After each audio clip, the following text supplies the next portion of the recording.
Hello.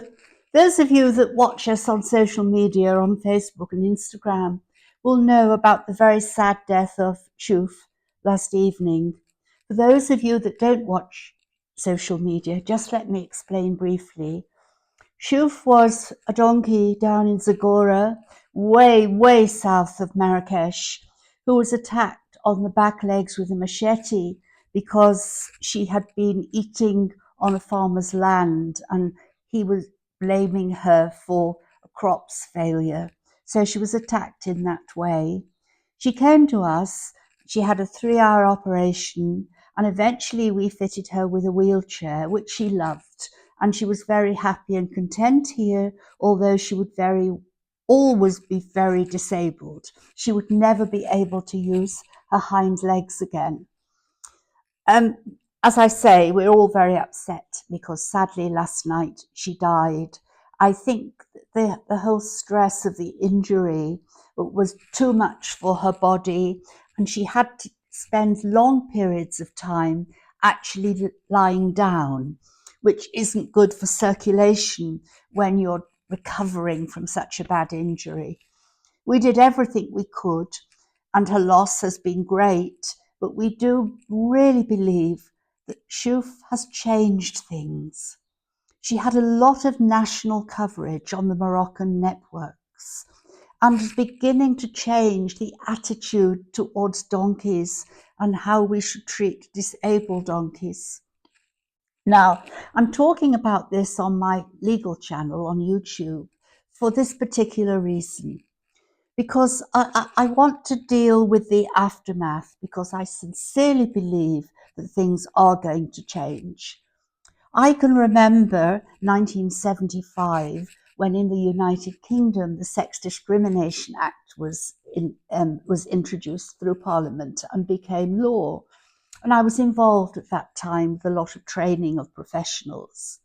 Now, I know as a matter of fact that a lot of those people, if I'd sat round the dinner table with them or in the pub and expressed a view as to how women should be treated equally to men, a lot of hilarity would have occurred, and they wouldn't have taken a blind bit of notice. But when the law changed and people had to undergo training as part of their work, things did change. And I'll never forget the easiest, by far, the most obliging people to train were engineers. Because for them, there was a new law, there was a set of rules. It had to apply. They had to recruit in a certain way. There were certain questions they couldn't ask. There were certain names they couldn't use, and so on. And of course, the benefit was that employers learned as time went on, they were getting the best deal for their company. And the woman on the street who was desperately looking for work, her position was enhanced. So the legal process does change attitudes, and that's why I'm mentioning that example. Now, when this happened to Chouf, our donkey, there was an outcry from Moroccans and people in Europe alike. And so many people said, oh, I'd just like to have the time with the man who did it. I'd show him. Or it was very much eye for eye, tooth for tooth. And I want to make that clear. That has never been part of my ethic or my philosophy. I don't think that changes society. It introduces a new form of brutality. Um, and I do understand why people say it. I really do. But I would ask you all to bear with me when I say I think now we have the opportunity to push and push for a change in the law in Morocco, so it will be easier to bring prosecutions against people who commit these awful acts. If that happens and people go to prison for a long time, which indeed they should, that is the best way to change attitudes. Justice is the way. And once people see that they're not just going to get a minimal fine and it's not terribly important and people aren't that worried, they will think twice before they harm an animal. Now, there is already a section in the criminal code in Morocco, and it isn't used very often.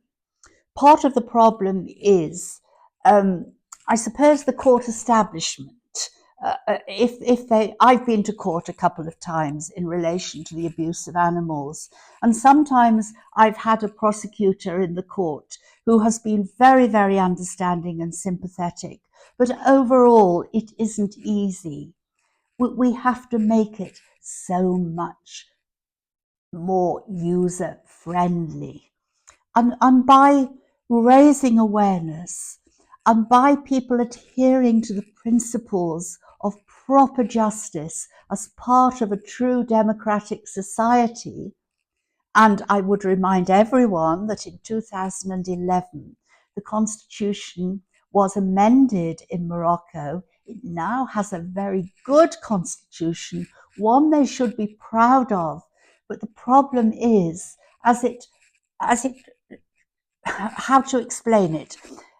At the top, it's fine, and then it goes down through lots of layers in a society that was essentially very tribal. And very often, by the time you get to local level, those laws are not observed. We have to devise a system somehow between all of us that we can explain the law in very straightforward, ordinary terms to Moroccans and spell out what the penalty would be. And there is a huge job to be done there. But Chouf has changed things. It's changed us here at Georgia. And we're not saying, gosh, we had this donkey come and it was so good for us because it got national coverage. That's not what I mean at all.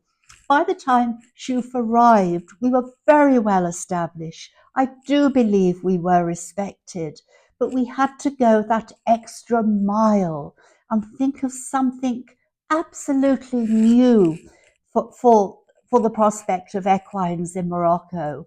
And it's that people latched onto. So please bear with me. I'm not going to call for the man who did this to Chouf to be publicly shamed or named. The court process is going through. We have the evidence of the effect on the donkey, and the donkey eventually died. And we must work within the justice system of this country, as you would expect Moroccans to work within the justice system in your own country. There is hope, I promise you. So bye for now.